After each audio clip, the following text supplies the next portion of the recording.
Acá esté bien. Ya, ok.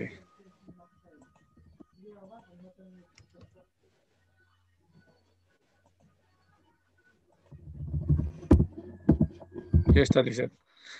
Listo, chicos. A ver, vamos a esperar un minuto más y empezamos, ¿sí?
Listo, muchachos, vamos a empezar ya. Ya, creo que estamos completos. Muy bien, vamos a empezar, muchachos. A ver, nosotros en la última clase habíamos estado viendo el tema de virreinato, ¿no? ¿Se acuerdan? Virreinato 4. Ese tema de virreinato 4, el tema virreinato 4, para ustedes de repente, profe, hemos acabado un tema virreinato ya. Se equivocan, chicos. Si ustedes recuerdan, cuando nosotros vimos virreinato en las primeras clases, apareció una fecha en la cual termina el virreinato, 1824. Eso significa, chicos, que todavía no hemos terminado el virreinato y lo vamos a ver hasta fin de año. Solo que el virreinato, durante el virreinato van apareciendo nuevos procesos históricos. Y según el término o la denominación que se da a cada proceso, vamos a ver los temas ahora en adelante. Por ejemplo, el día de hoy nos tocaría ver el siglo XVIII, y el siglo XVIII está enmarcado en una serie de cambios que va a establecer la monarquía española en América. A esos cambios se le dan el nombre de reformas borbónicas, ¿verdad? Entonces empecemos con eso. Ahora, ¿alguno de ustedes tiene idea de por qué este tema se titula reformas borbónicas? A ver. ¿Por qué a este tema? ¿Por qué a este tema se le denomina reformas borbónicas? Fácil, ¿no? Porque fueron los reyes de Fueron la España. dinastía que gobernó. Muy bien, excelente. Claro, hubo una segunda dinastía que gobernó España durante tiempos del virreinato y esa segunda dinastía justamente lleva el nombre de Borbón y es una dinastía francesa. Entonces, en honor a esa familia, se le da a este tema el nombre reformas borbónicas. Veamos a estos tres personajes, chicos. Son figuras cumbres. Yo creo que el primer personaje tú ya lo has visto en Historia Universal incluso. Y me parece que también debes haber visto al menos la imagen del tercer personaje. Y bueno, el día de hoy aprenderemos quién es el personaje que aparece en medio de estos dos grandes o ilustres monarcas españoles. Pero veamos uno por uno, por favor. ¿Sí? A ver, primero damos un concepto rápidamente. ¿sí? Recordemos que cuando hablamos de reformas borbónicas, recordemos lo siguiente. Las reformas borbónicas vienen a ser un conjunto de cambios o medidas de cambio establecidas por los reyes de España. Estos cambios se impulsan con un objetivo. Profe, ¿cuál es el objetivo? Mejorar la administración de las colonias americanas. O sea, España lo que buscaba en sí, chicos, es mejorar el control de las colonias en América. Este es el objetivo, mejorar el control de las colonias en América. Hay que recordar cuál es el contexto. Estamos nosotros en el siglo XVIII. ¿Y qué está ocurriendo en el siglo XVIII? Recordemos que el siglo XVIII en Historia Universal, ustedes deben ya haber visto, me parece, creo que sí, o deben estar a punto de ver. En el siglo XVIII aparece una ideología allá en Europa, sobre todo esa ideología se encuentra en Francia difundiéndose. Es una ideología que habla de la razón, el uso de la razón para poder llegar a conocer la verdad.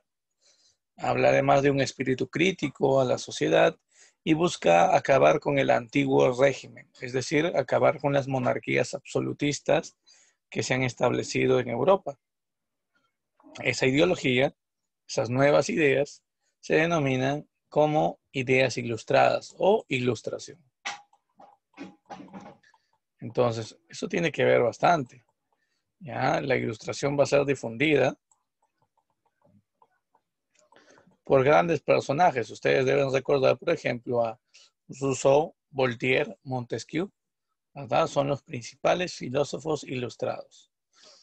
Ahora, una de las cosas que, por ejemplo, debemos tener presente nosotros es que en ese contexto, mientras se está difundiendo en Europa y por el mundo la ilustración, también debemos recordar que España ya no es para el siglo XVIII una potencia. España ha sido desplazada totalmente de su liderazgo mundial. España había dejado de ser una gran potencia y pasaba ahora, chicos, a ser un estado, ¿ya? Por ejemplo, pasaba ahora a ser un estado eh, dentro de la lista de los, digamos, ni siquiera el tercer lugar en potencia en el mundo tenía España. Recordemos qué es lo que ha pasado con España. España en el siglo pasado, en el siglo XVII, enfrentó a Francia en un conflicto denominado como la Guerra de los 30 años. Ese conflicto lo ganó Francia. Y Francia a partir de ese momento se convirtió en la primera potencia. Luego, en el siglo XVIII, ya estamos en esos años, a mediados del siglo XVIII, se va a dar otro conflicto, la Guerra de los 7 años. En ese conflicto van a ganar los ingleses. Inglaterra con eso se convierte en la primera potencia, desplazando a Francia a un segundo lugar. Y España había quedado relegada, ¿no? a no ser una potencia. Entonces, uno de los objetivos que va a buscar España con esto es volver a convertirse en el principal estado europeo y mundial. Pero bueno, también recordemos que el siglo XVIII es un siglo bastante crítico para la monarquía, sobre todo de los Habsburgo, porque empezando, ¿no? Mejor dicho, finalizando el siglo XVII, los Habsburgo están entrando a una crisis debido a que el último de sus monarcas, un personaje al cual le conocemos con el nombre de El Hechizado, Carlos II, falleció, pero no dejó descendiente varón al trono. Eso va a generar un problema. Eso va a generar que dos familias se disputen el trono de España. Los Borbón, que es una familia francesa, y los Habsburgo, que quieren mantener todavía el control del trono español. Recordemos que los Habsburgo son una familia original de Austria. A ese conflicto que va a iniciar se le da el nombre de Guerra de Sucesión Española. Ya vamos a hablar de este conflicto. Ya vamos a hablar muy pronto de este conflicto.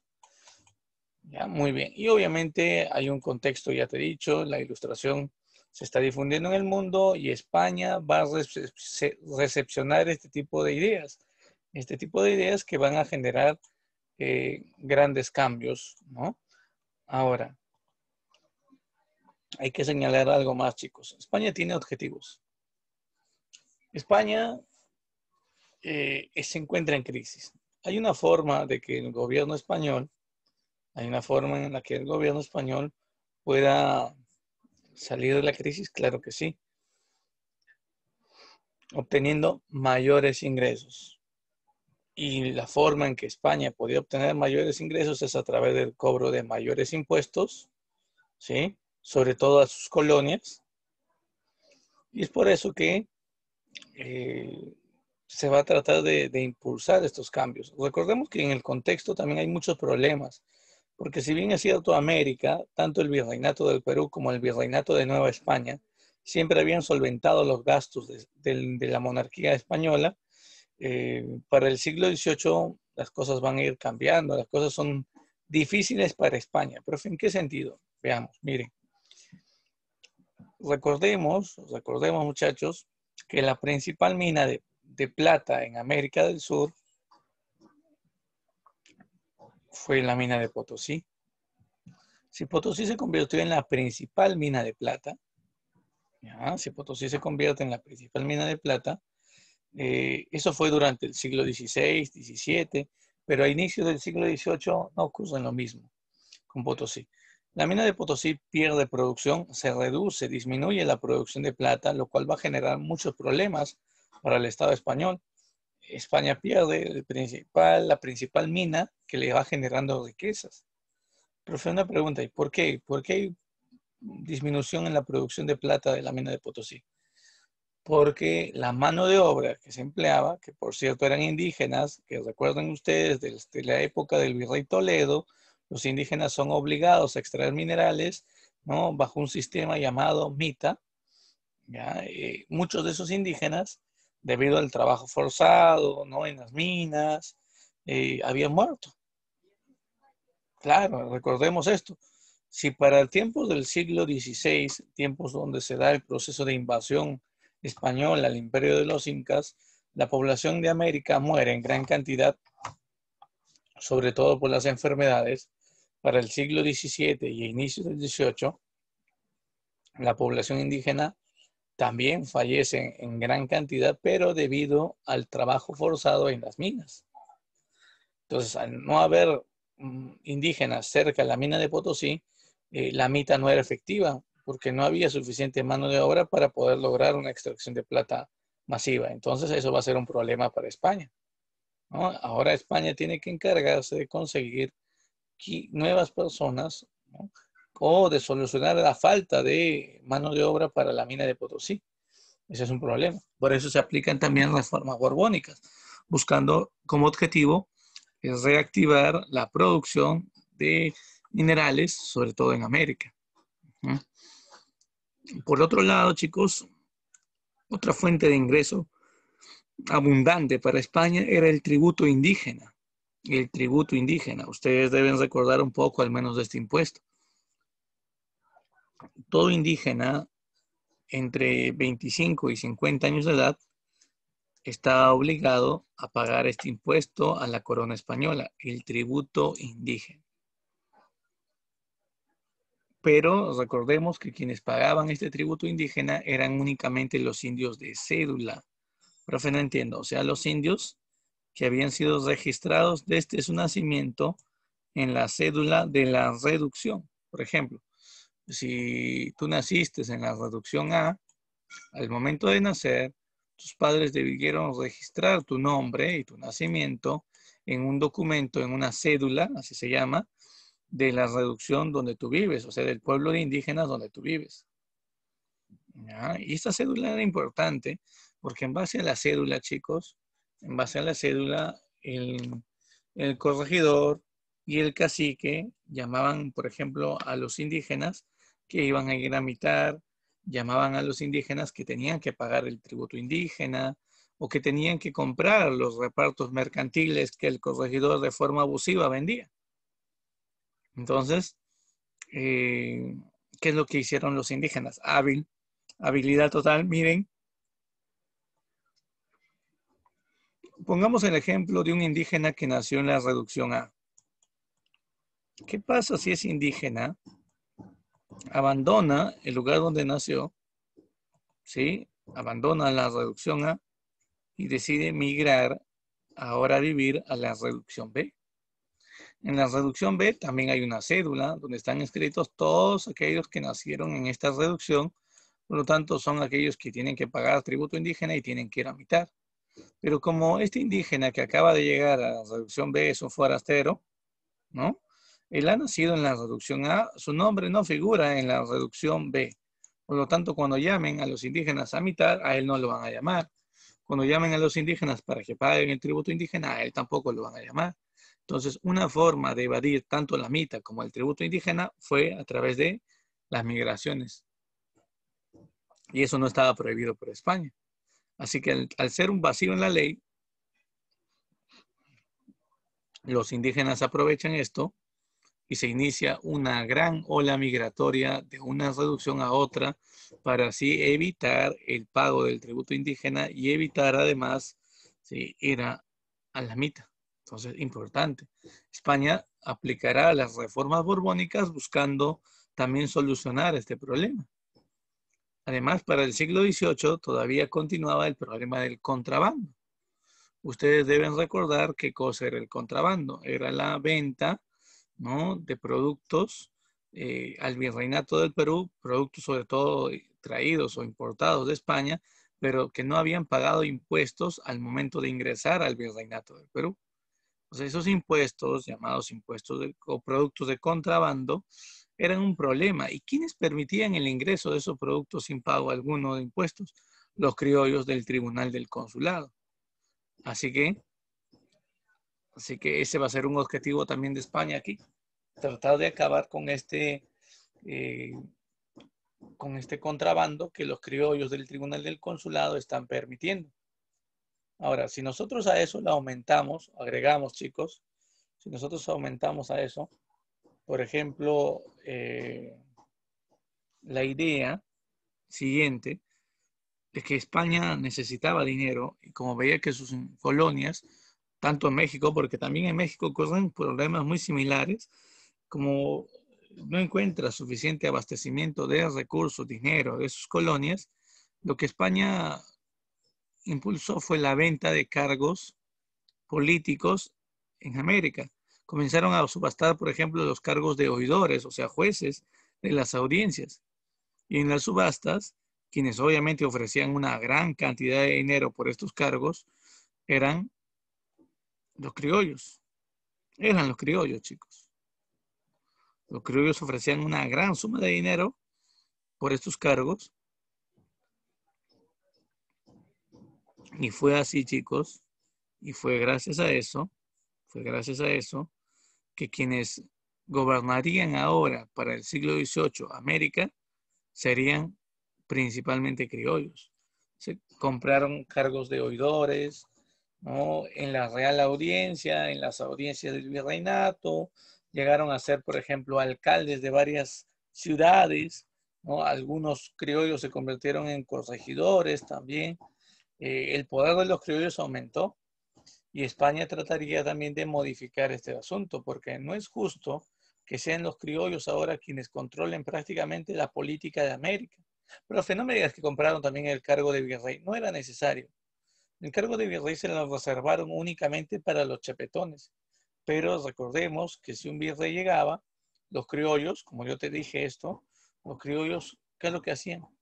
Le daban regalos, presentes, sobre todo los criollos del Tribunal del Consulado. Cuando el virrey un tiempo después, investigando, se daba cuenta de que se cometía contrabando y que eran los criollos del Tribunal del Consulado, los mismos que lo habían recibido a él muy bien y le habían dado un montón de obsequios. Estos criollos son los que están cometiendo contrabando. El virrey tratará de hablar con ellos e incluso los terminará amenazando con denunciarlos. Y los criollos dirán, si nos denuncias a nosotros ante el rey de España, nosotros vamos a alegar que tú eres nuestro cómplice, que tú también estás metido en el contrabando. Sí, y vas a tener que, ¿Mm? y vas a tener que, eh, vas a tener que decir ante el rey de España cómo es que tú adquiriste, por ejemplo, esos zapatos de cuero charol que tienes puesto, virrey, esa camisa de seda, ¿no? Y cómo tienes ese baúl de objetos de oro y de plata debajo de tu cama. Entonces vas a tener que, ujú, vas a tener que, de una u otra forma, demostrarlo. Y así fue como el virrey se quedaba sordo, ciego y mudo. ¿Qué significa? No podía denunciar absolutamente nada de contrabando, ¿no? Lo callaban, ¿no? De distintas maneras, amenazándolo sobre todo. Entonces, frente a todos esos problemas, muchachos, los Borbones, que llegan al trono en el siglo XVIII, van a tratar de sacar adelante una serie de reformas, primero en España y después en las colonias de América. Es más, veamos por aquí cómo se aplicó todo esto. Primero hablemos de la llegada de los Borbones al trono español. Te dije que tras la muerte de Carlos II, el llamado rey hechizado, empezó un conflicto muy largo denominado como la Guerra de Sucesión Española. Un conflicto que se dio inicio en 1701 y que terminó recién en 1713 con la victoria de los Borbones, quienes consolidaron con esto su llegada al trono español. Recordemos algo muy importante para este momento. Recordemos, muchachos, recordemos que los Borbones, recordemos que los Borbones van a, o mejor dicho, el primer Borbón en llegar al trono va a ser Felipe V. Y para los que no conocen quién es Felipe V, Felipe V es el nieto del Rey Sol de Francia. Nieto del Rey Sol, claro. Luis XIV, llamado Rey Sol, había ayudado durante todo este conflicto de sucesión a su nieto Felipe de Anjou para que llegase al trono de España y había logrado vencer. Un estado que había participado también apoyando a los Borbones a llegar al trono había sido el caso, por ejemplo, había sido el caso de Inglaterra. Los ingleses habían apoyado a, a los Borbones a llegar al trono en España. Eso obviamente va a traer consigo, chicos, eso obviamente va a traer consigo que a cambio de su apoyo durante la Guerra de Secesión, los reyes Borbones de España traten de favorecer comercialmente a los ingleses, dándoles autorizaciones de, por ejemplo, para poder vender productos en América, dándoles esos permisos exclusivos. Incluso quiero que ubiques en este mapa, aquí hay un puntito de color, miren, este puntito, que estoy acá resaltando con el láser, chicos, se llama Estrecho de Gibraltar. Este estrecho lo controlaba España por su ubicación geográfica, como puedes ver. En este estrecho de Gibraltar, miren, quiero que ustedes observen, miren lo que pasa. Toda embarcación que navegue desde el mar Mediterráneo hasta el Océano Atlántico o viceversa, tenía que pagar una especie de peaje marítimo a España. ¿Ya? Tenía que pagar una especie de peaje marítimo a España. Entonces, España era dueño de este estrecho de Gibraltar. Pero como una forma de agradecimiento al apoyo que los ingleses le habían brindado a Felipe V para que accediese o llegase al trono en España, los españoles deciden cederle a los ingleses el estrecho de Gibraltar. Ahora, quien tendrá los derechos de cobrar los impuestos a las embarcaciones, ¿sí?, que naveguen del mar Mediterráneo al Océano Atlántico o viceversa, va a ser el Estado inglés y ya no va a ser España. Eso fue una de las recompensas o uno de los beneficios que adquirieron los ingleses durante este conflicto. Bueno, también vamos a ir viendo otros conflictos más. Pero bueno, el conflicto termina con la firma de la Paz de Utrecht, una paz que establecía que España ganaría autonomía, derecho a su autonomía. Profe, ¿qué significa esto, derecho a su autonomía? Si nosotros nos damos cuenta en el mapa, miren, España está cerca a Francia. Si ahora los Borbones, que reinan en Francia, también reinarán en España, eso puede ser un peligro, porque puede haber una persona que llegue a ser rey de Francia y a la vez rey de España, porque pertenecen a la misma familia. Entonces, ese era un peligro. Entonces, con la autonomía española adquirida con la Paz de Utrecht, se decía lo siguiente, que la misma familia podía reinar en los dos estados, pero en ningún momento una persona podía convertirse en rey de España y rey de Francia a la vez. España ganaba el derecho a la autonomía. Lo que se buscaba es que España no sea absorbida por el Estado francés, ¿no? Entonces, esa fue una de las condiciones establecidas en Utrecht. Fue nombrado oficialmente Felipe V como el rey de España.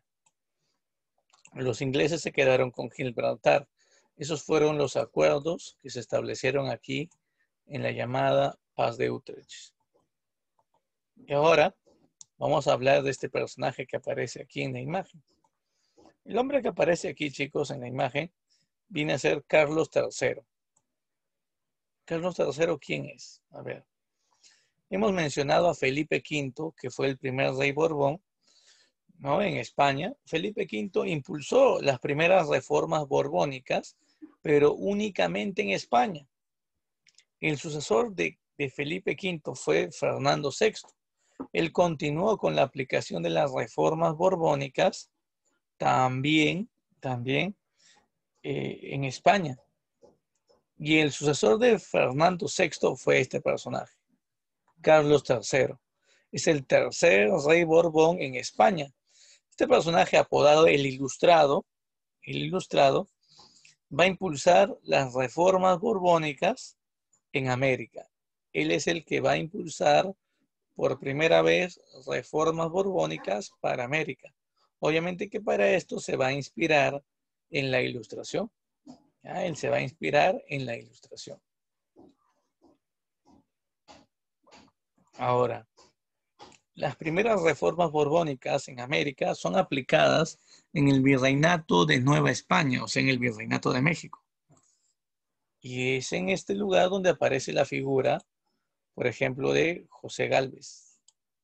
José Gálvez y Gallardo es nombrado como visitador,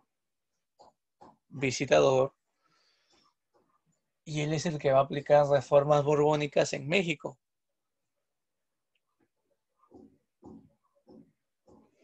Cuando se aplicaron reformas borbónicas en México, esto fue un éxito, chicos. Funcionaron bastante bien. España logró obtener mayores ingresos, ¿no? Se incrementaron una serie de impuestos, sobre todo comerciales. Eso va a ser exitoso en México y España va a obtener grandes beneficios. Ante esto, España va a buscar que también se apliquen reformas borbónicas en el virreinato del Perú, en Sudamérica. Y para esto va a pedirle, el rey Carlos III le va a pedir a José Gálvez que le diga a quién podría él nombrar como visitador para que vaya al Perú y aplique las reformas borbónicas aquí. Y ahí es donde José Gálvez y Gallardo le dice, es mejor mandar a Antonio de Areche al Perú. Él aplicará reformas borbónicas de forma efectiva. Y es así como José Antonio de Areche es nombrado por el Consejo de Indias como visitador del Perú y es enviado por España con el objetivo, América, con el objetivo de aplicar de forma efectiva las reformas borbónicas. Entonces, en el examen, yo te pongo, ¿quién organizó las reformas borbónicas para América? Organizó el rey Carlos III. ¿Quién aplicó las reformas borbónicas aquí en el Perú? Fue el visitador José Antonio de Areche. Cuando José Antonio de Areche llega al Perú, chicos, una de las primeras acciones que toma este personaje, estamos en el año 1776, una de las primeras acciones que él toma es purgar la Real Audiencia. Nos recordemos que la Real Audiencia es la principal institución que administra justicia en América. En América.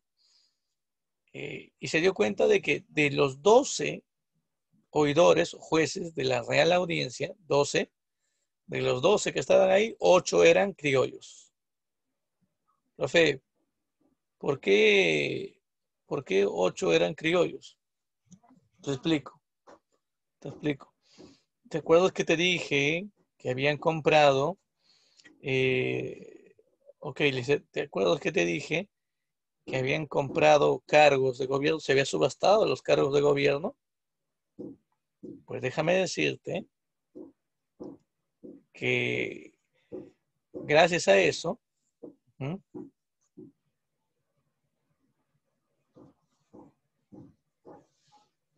Ok, dice, eh, déjame decirte que gracias a eso, muchachos, los criollos habían adquirido cargos de gobierno también en la Real Audiencia de Lima. Y de los 12 cargos de oidores, 8 eran o estaban controlados por criollos. Imagínate nada más. Prácticamente con esto se veía que la Real Audiencia era una institución manejada por criollos principalmente. Entonces, el visitador Antonio de Areche no le conviene eso. Una de sus tareas es obviamente eliminar el poder de los criollos en América y que sea España quien controle nuevamente esta colonia. Entonces comenzó a ver los expedientes de trabajo de estos criollos y comenzó a encontrar una especie de pretextos, comenzando poquito a poquito a destituir uno por uno a criollos. Sacó a 4 de esos 8 criollos, los despidió y los reemplazó por chapetones, por españoles.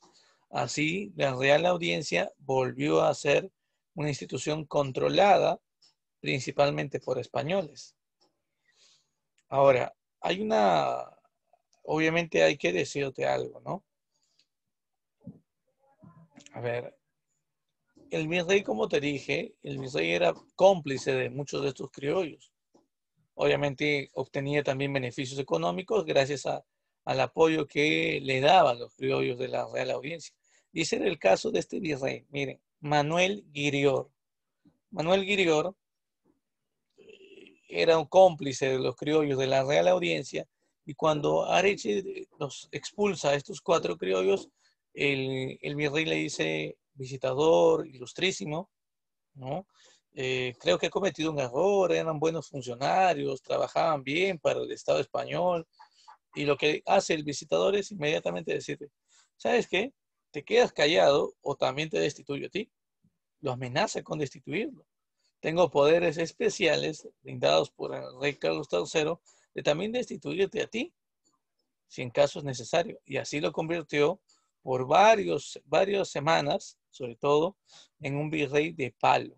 ¿Qué significa eso? Prácticamente no existía. Prácticamente lo que decía Manuel Grior no servía, nadie le hacía caso. Ahora el hombre que mandaba aquí en América era el visitador Antonio de Areche. Luego de unos días, logró destituirlo, acusándolo de haber traicionado al Estado español con una serie de investigaciones encontradas, lo destituye. Y así fue como Manuel Guirior es también sacado del gobierno aquí en el Perú. Por otro lado, el Consejo de Indias ya había enviado en ese tiempo al reemplazo de Guirior aquí en América. Y estaríamos hablando de Agustín de Jáuregui, quien llegaría a gobernar el virreinato del Perú a partir de 1780 en adelante. Solo que cuando él llega aquí, chicos, cuando él llega a América, aquí en el Perú ocurre un levantamiento muy fuerte en la rebelión de Tupac Amaru. Por eso es que él no puede quedarse en Lima y tiene que ir a Cusco. Inmediatamente cuando llega al Callao se va al Cusco para tratar de colaborar en el fin de la rebelión de Tupac Amaru II. Entonces es importante tener en cuenta esto. Otra de las cosas que hizo Areche, por ejemplo, fue cambiar y destituir a muchos criollos que tenían poderes, sobre todo que tenían cargos en el Tribunal del Consulado. Se encargó de mejorar, por ejemplo, la fiscalización del transporte de plata, sobre todo de la plata sin acuñar en la Casa de la Moneda, para evitar que personas como criollos o españoles se terminan enriqueciendo con los minerales que le correspondían a la corona española. En general, chicos, este visitador, Manuel Antonio de Areche, fue un buen funcionario para España en su momento, ¿no? Va a trabajar bastante eficientemente hablando. Y miren por aquí, lo tenemos. ¿Sí? Aquí lo tenemos. Uh-huh. Este personaje que aparece aquí es José Gálvez, del México, ¿verdad? El que está en medio viene a ser el visitador, Antonio de Areche, y el que está en la tercera imagen es el virrey destituido, Manuel Guidior. ¿Ya? Cuando volvamos, en la segunda parte, aquí 10 minutos, veremos cuáles son las reformas más importantes que se aplicaron y qué consecuencias trajeron. Ya traten de no demorarse, por favor, al ingresar.